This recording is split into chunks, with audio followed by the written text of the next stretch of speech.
That's fantastic. Beautiful. And one more. Want to start off by saying I'm still in sort of a state of shock, and this is all sinking in. So I'll try to, make some sense while I'm talking here. But it's really wonderful this morning to wake up, and my son called me at 5:30 and was the first to let me know that I'd won this prize. And Time by pressing the pound key. Once again, to ask a question, please press star. I guess the reason I'm really thrilled about this is I'm a basic scientist. I did not get into these studies to try to cure cancer. I got into them because I wanted to know how T cells worked. And once we showed that this molecule CTLA-4 was the first cell-intrinsic negative regulators of immune responses, it immediately occurred to me and some of the people in my lab that maybe we can use this to unleash the immune system to attack cancer cells. And so I'm lucky enough, as a basic scientist, to see my work actually end up 20 years later, actually, really helping patients. Other calls? No. The phone rang at 5:30, and it was my son.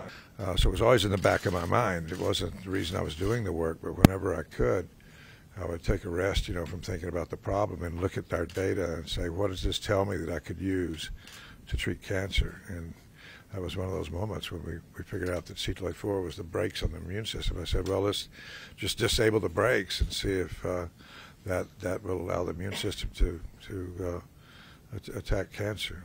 And it did. Just for a few seconds because there was a call from Sweden.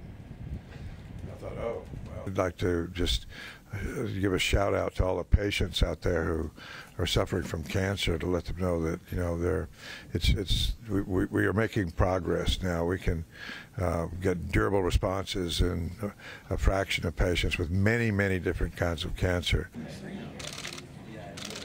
All right. Because you should learn something from every patient. Whether you get a clinical signature or not, you need to learn something, or you've wasted that patient.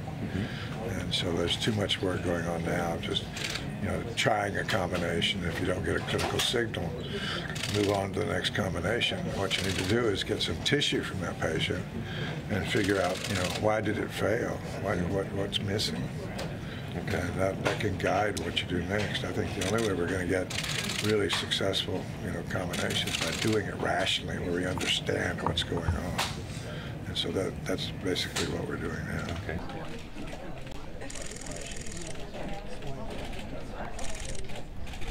Crack.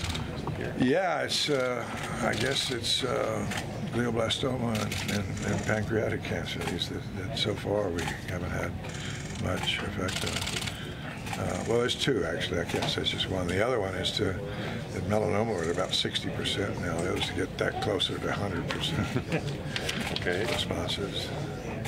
Okay. And basically, it's, I guess, just sum it all together, is to get more patients to respond to these therapies.